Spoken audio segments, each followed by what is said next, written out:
Welcome to Storycomic Presents, where we interview amazing storytellers and artists. This is episode 368. I'm your host, Barney Smith of Storycomic.com, and we're honored to have with us the internationally revered and award-winning Canadian poet, Virus the Poet. Thanks Virus. for having me. Appreciate it. Thanks for having me. Yeah, you're welcome. Yeah. So you just came out with you have a brand new a brand new book that's coming out That's or is right. it out now as of this recording? It's out. Yeah, it is out. It's called Poetry is Motion, Mind, Body, and Soul. It's available at Okay. all your major bookstores. You can get it on Amazon. It's probably the best place to get it. You can get it hardcover. You can get it on Kindle. So there's a lot of varieties for it. But yeah, it's out now, and I'd implore all you listeners to go get it. Perfect. No, let me ask you this then. The award-winning piece Home, and Yeah. that was recognized by the Poetry Institute of Canada. Yep. Is that in the book as well? It should be. You know what? That's a good Okay. question. Yeah, I think it is. I think it is because it is one of the better ones. But yeah, but outside of even home, there's a lot of poems similar to it that talks about families, relationships, self-reflection, life itself, motivation, love, experiences. So the book gives you, I always say this, the overlying theme for the book is relatability. At some point in your life or the lives of those that you know, they have gone through, or you yourself have gone through what I'm speaking about in these poems throughout the course of this book. And so, yeah, it's a good thing to have on your mantle, on your side of your bed, on the side table on your beside your bed, and just have those pieces that you need from time to time. This isn't just like your Dr. Seuss poems here. This is actually like there's a lot of philosophy behind your Yeah, poetry as well. yeah, that's right, that's right. Yeah, I remember when I was in I think high school and I started to get into the words and start to understand what the power the words have. I remember I used to go into a classroom. I used to, before the class started, I would write quotes on the board, just like quotes that I would see around in movies and shows or read it somewhere, and I would just share it with the class. And I would just put it on the board and sit back down. But I think that's where it started, and I would call myself like a modern day philosopher. But really, what it came Mhm. down to is just someone that is living life, trying to find purpose, trying to find reason, and going through the ebbs and flows of the journey. And I put it in this book for everyone else.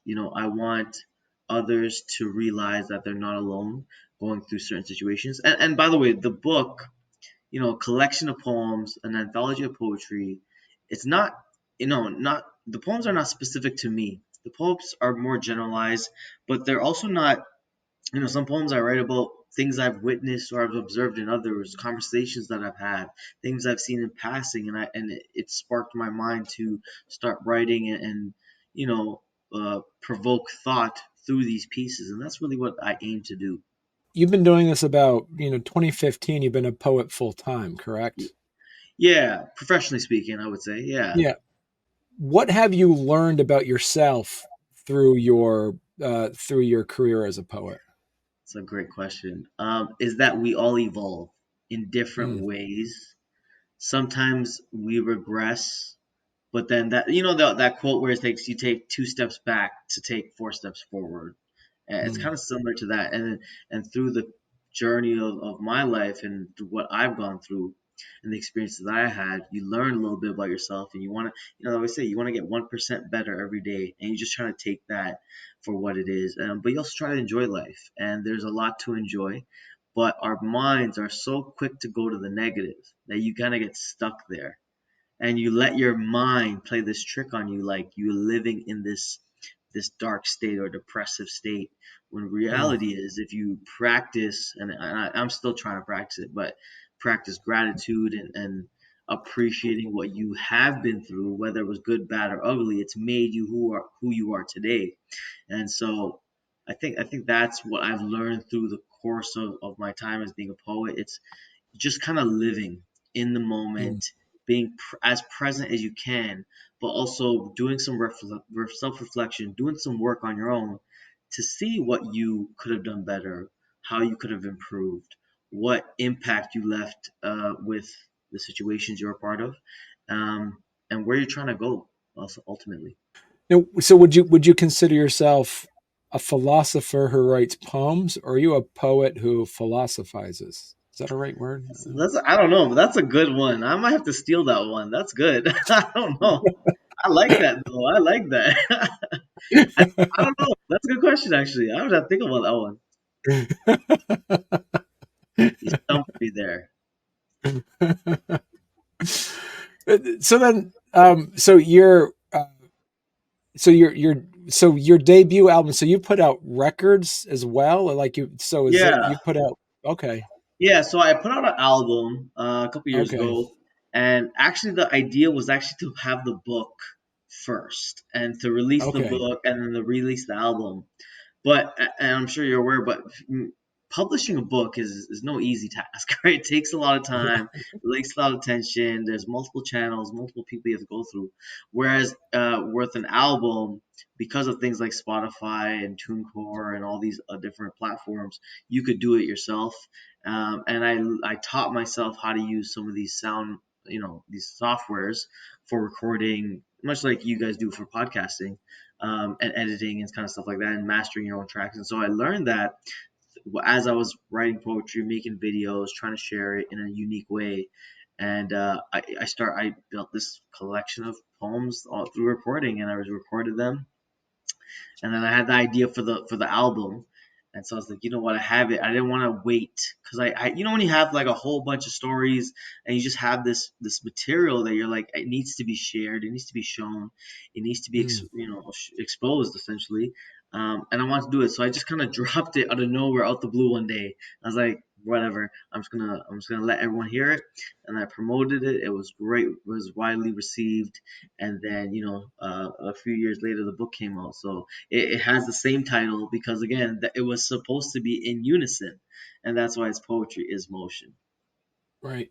Well, you just mentioned that too, because social media has played a significant role in expanding your reach.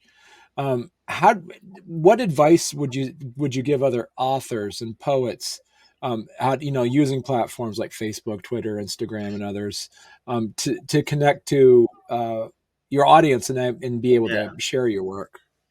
it's a good question. I think using so I always say technology is a tool to be used, um, Hmm. but a lot of times we get so engulfed in it, and you get sucked into this vortex. And I remember seeing this video that really stuck with me. It said, I forgot who it was, but it said, "You're not doing a lot with your life because you're scrolling endlessly, watching others achieve their dreams." Something Mm. that, and I was like, man, that's so true because you could. See, I'm sure we've all done it. Sit on your couch or your bed and you're like, "Oh, I'm just gonna go on for 15, 20 minutes," and maybe an hour later you're like, holy smokes, I've been on Instagram or YouTube or TikTok or whatever, or Twitter for ages, and then you're like, I need to get off this. So I think for when you're an artist or when you're trying to showcase your art in any capacity, whether it's music, drawings, paintings, poetry, even books, it's important to understand that it's a tool to be used to captivate an audience and not to be. It's not the end all be all. So, like for me, I don't have a ton of following on social media, but I don't use that as a metric to Right. either push forward or stop. Right? I just use it as okay. I'm just gonna put this out there. Hopefully, it captivates some people. And if it doesn't, that's fine. Right? At the end of the day, I'm Okay. doing this art for yourself because it's within, it's internal, and you want to showcase it. You want to show your talent and spread some knowledge and words and wisdoms, and again use that very carefully. Your poems are kind of known for your inventive wordplay and Yeah, storytelling pieces sure, to it. sure. Um, can you give us share a little bit with the share a little bit about your process? Uh, how do you work to kind of develop that unique style? Yeah, it's a good question. So I think for me, I'm a big fan of music. Hip hop is the genre that I gravitate to. Hip hop and R&B. So I used to grow. I listened to that growing up, and that would definitely played an influence. But for me, poetry is enjoyment. I want people to enjoy it, whether they're taken something positive way or something that is going to provoke thought. Those two things, really. That's at the end of Mm. the day, right? That's what I want you to take away from it. And so when I started writing poetry, I always thought it had to rhyme because just in my mind, that's how it played out. But through the evolution through the years of me writing, I realized it doesn't have to really rhyme, but it has to get a message across. But I also understood that in the social media age, our attention spans have shrunk. And so I try to keep my poems less than 2 minutes if possible. And I try to make sure there's a certain flow to it. So whether you're reading it, listen to it, or watching it, in your mind as you're following, there's a flow even for yourself. So there's enjoyment in the cadence of how you're reading this poem. How important was it to? Is this something where you kind of have to read poetry as motion? You have to read it front to back, or can you open up and just read one poem at a time Yeah, in any one order? 100%. Don't read it front to back. Don't do it because, and you know this. Some poetry is a heavy thing, right? Some Yeah. pieces are really heavy, some pieces are super light. But if you want to really digest the words and take it in and internalize it, let it marinate in your mind, you don't want to overdo it. It's like anything, right? So if you pick up the book, the great thing about this book is you could just open a page randomly and you'll find one poem because one poem per page. And it'll get you, but you got to sit in it. You got to let it marinate in your mind, let digest it, and see what hits, what sticks for you, and then what you're feeling from it, what you're taking away from it. But I wouldn't suggest reading it front to back because it's not a continuous story, right? It's not like a Right. Harry Potter book. It's every poem has a specific topic or subject it's tailored to. And the reason I wrote it was my own reason, right? And for you as the listener, watcher, reader, however you're going to interpret it is for you, and however you can Mm. relate it to your life is the goal of this book. Well, hey there. If you're enjoying our podcast, don't forget to subscribe on YouTube or leave us a 5-star review on your favorite podcast platform. Your support means the world to us and helps us keep this show going. We love hearing from you, so any feedback is welcome. And thank you for being a part of our podcast family and for all your support. It truly means a lot to us.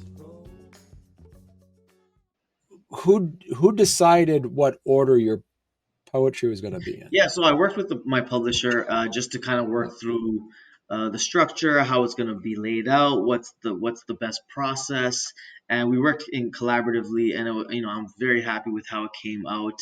For me, I think each chapter has its importance. So as the publisher was talking to me, they're saying, "Hey, we should do it like this," and we just have back and forth conversations, and we decided on the flow and where it kind of should lead to where it starts from, where it goes into, and where it ends off at. And it worked out beautifully for us. Were there any poems in there that didn't make the final cut that you kind of hoped Oh, were going to be in it? oh Yeah. yeah, yeah, for sure. I think this book has maybe 100 poems. I have way more than that. So but I had to shrink it down to a good amount of poems that were hard hitting enough that I liked them, that I know other people enjoyed them. But also, this is hopefully not my only book, So Yeah. if as that gets more popular and more people like it, I'm going to hopefully put out another one, and that I can share more poems that I've written throughout the course of the last 10 years. So do you already have like you got an idea of a theme of a what your hypothetical next book is going to be called then? It's good for that. I was either thinking Poetry is Motion Volume 2 because it might be an extension of it. And I haven't thought I have other ideas floating in my mind. I haven't put it to paper yet, but we'll Right. see. We'll see where it goes. We'll see where it heads. So do you have like a poem that you want to read to the You know audience? what? You know what? I can share one right now. Um, yeah, yeah, I can share one. Okay, this one's maybe a little more thought provoking. So Okay. let me know when you're ready. All right, go for it. All right. What can I do to make people happy around me? Do it correctly. Don't slip up. The second you do, these people don't give it up. But what's the point of trying then? It sounds like people don't want you to win. I agree yet disagree. It was always on me to walk in a straight line sensibly. Heavy outcomes, narrow minds. I try to broaden their vision, but they're stuck in their own kind. Fine. I keep trying, but there's no luck. All there is my passion, and I one day want to live. Follow your struggles to refuse to work down. Get in the mindset to achieve greater than the discouraging powers that be around. Lost and found, ups and downs. Maintain the foresight to see obstacles come to light, mustering up your strength to fight. Not hype, but using all your might. There's a difference between defeat and victory. Your vision, your sight. Virus the poet. Wow, that sounds amazing. Thank you. Appreciate that.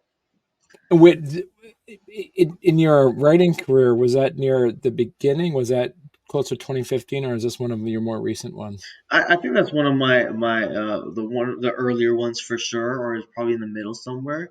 But sometimes you got to talk to yourself. You got to check yourself, right? When you're down, when you're feeling down and under, or things aren't going your way, or relationships aren't working the way you want them. We have to understand that you have a vision, and you have to pick yourself up time to time. You're not, no one's gonna come to save you, even if you have a family or wife or kids, and you can lean on them, sure, but ultimately you have to be the one that puts your foot down and leads the charge because it's your life. And so Right. a lot of times it's good to have that self reminder to do that. And sometimes the best way to do it is to read pieces like that to get you back on track, right? A lot of times have to check ourselves, and that's the hardest conversations to have is with ourselves. Talk about just like from an inspiration perspective, like Yeah. where do these poems come from? Like, and when you get hit with that muse, do you sit down and do you kind of like scratch out some ideas, or do you just scratch out like just verse as it comes? How does that work? It, different ways, different times. So, Right. sometimes, like I said, I could be driving and I see a word on a billboard, maybe, and it holds my attention, or I listen to a lyric in a song, or I'm thinking about some things in my mind, or I go relate back to a conversation I had earlier with someone else, or something I've observed, and then I'll make a mental note of it, or I'll use the voice note on your phone, and I'll just kind of say the line that I want to remember, and I'll build off that. So that's how I generally start any piece is with the topic, a line, and then the idea comes from that and the structure I want to go. And like I said, I'm very cognizant of not dragging it out and drawing out a poem for 3, 4, 5 pages. Is I don't want to bore people, and I don't want to get into the mindset of lecturing people either. It's, hey, this is a quick pitch, something you could digest quickly, and hopefully you just digest it, and you accept it for what it is, and you learn something from it. But yeah, when I write, it sometimes it starts with even maybe an instrumental or a melody, and I'll start from that. Sometimes I like a line, and I'll think of it. Or sometimes, when you're about to fall asleep and you think of something, and you get up and you jot it down because you don't want to forget it. So different times. Have you been in a position where you're writing a poem and you're starting it and all of a sudden he's like, I have no idea where this is going. I'm Oh just yeah. gonna see where the pen takes Oh me. yeah. Yeah. Oh yeah. Lots of times. There's probably I don't know how many poems I have probably in my computer, my phone, that I started, and then I just didn't know where to go, where I want to end up. So I just kind of left it alone. And then sometimes I'll try to go back and it'll come to me. And other times I'm like, I don't even know where I was going with this, and I'll probably scrap it. So it happens all the time for sure. And so Yeah. what do you do when you actually do you have like a topic of a poem that you want to write, but you have no idea how to start it? Oh yeah. Oh yeah. Lots Yeah. of there's a lot of them. I think the ones that maybe are closer to the chest, like the ones that are more a Hmm. little more vulnerable, or the ones that get you emotional as you're thinking about it, because you have so much to say, Right. but you don't know where to start. It's like even when you're in a fit of rage, you're in a conversation, and then after the fact, you're like, oh, I wish I said this, this, and this, but Yeah. because I was in the heat of the moment, I couldn't think clear enough, and it happens all the time. So you kind of just got to take it for what it is. But you think about it and you let it marinate a little bit, and then come back to the table. maybe with a better picture of what you're trying to get out of this poem. Right. I mean, because the most amazing thing about poetry and being a poet is that it fits comfortably in between, like, say, like a fine artist who's painting, putting Sure. their emotion out there for everybody to see, and an author of like a long prose book where people can have that knowledge, like these are the characters Right. involved, not the author putting out their own, experience and feelings, that they're actually like portraying themselves through characters. But as a poet, like there's none of that lens or that safe Yeah. space between people identifying a character inside a Yeah. poem because they always see the poet is Yeah. right. Yeah. That's a good point. What I really try to do is connect with the audience emotionally. Mm, I'm trying to get either pull on your heartstrings, pull on your mind, and right. get you and also paint a story for you. I want to paint a picture in your mind. So, when I used to perform quite a bit, I would often say, close your eyes and open your ears, because the Mm, purpose for you not to see me, but to hear me and listen to what I'm saying and let the words resonate. Because, as you know, words have power and lots of it. And right. so, it's important that like my tagline says, don't just listen to the lines, but read between them, because things that I'm saying, even in these poems, you could take it for its face value, sure, but there's lines in between those lines that only is going to affect you and that you're going to know, and whatever situation you're going through, you can tailor it that way. But it's also important to just make sure you're aware of what you're reading, what you're trying to get out of it, and where you're trying to go. So how would you say you've evolved as a poet through COVID? COVID was a weird time. I think for a lot of people it was the Great Reset. What I found, which was the weirdest, was that I felt like a lot of people either lost the understanding of how to connect with other humans, Mm, face to face. Everyone's kind of just digitally hidden, for lack of a better word, right? They're just behind a screen or phone. Um, it's just a different time right now. So I think with the poems I'm writing now, it's probably centered around how are we. You're almost like you have to relearn how to socialize, how to read social cues, how to interact with each other in a way where people feel comfortable, they're enjoying themselves, and is also just memorable. But it's a different. COVID affected it so rapidly for different right. people, and I'm sure you felt it as well. You couldn't even go to the grocery store, or you couldn't go to certain places. So I think that affected a lot of people mentally, and it mentally drained them. I think a lot of people, especially that work from home, if they had lived, let's say they lived in an apartment or a small condo, and their dining room table was also their workspace. You can't separate the two. So you blended your life and work, what you do day to day, and so I think that helped. That really impacted a lot of people's mental struggle with that. And some people liked it, right? Some people are like, "Hey, I realize I don't necessarily like being around people or talking to people, so this works for me." So I think just trying to navigate it now is a little different. Where some people like, we want to go back to pre-COVID, and some people are like, "Hey, post-COVID, I'm different. I'm a different person now." So, Virus, if people want to learn more about you and your work, where's the best place they could go to? Yeah, so the best place to go is virusthepoet.com. It's my website. It has a collection of poems. So if you're not sold on the book already, you can go to the website, scroll through hundreds of poems. Just pick one and read it. They're free. You can also listen to Poetry is Motion, Mind, Body, Soul, the album on Spotify and iTunes and Tidal and Apple and all the major platforms. Of course, the book is the main thing, so please go purchase at Amazon.com or .ca, wherever you are in the world. And of course, you can follow me on all social media platforms at Virus the Poet, and I do post a lot of new pieces there. And what, I try to be a little more visual with my poetry and make it a little more enticing for you to enjoy while you're listening, watching, or reading it. So yeah, Virus the Poet, the Mhm. internationally recognized and award-winning poet. So Yeah, appreciate that. perfect. Well, thank you so much, Virus. I appreciate your time. And listen, you're gonna have to come back on when you have your sequel book coming out. Yeah, hopefully, definitely. If you give me the opportunity to do that, I'll be happy to come back on the show. I appreciate all your time, sir. Perfect. Well, thank you so much, Virus. It was a pleasure chatting with you. You as well.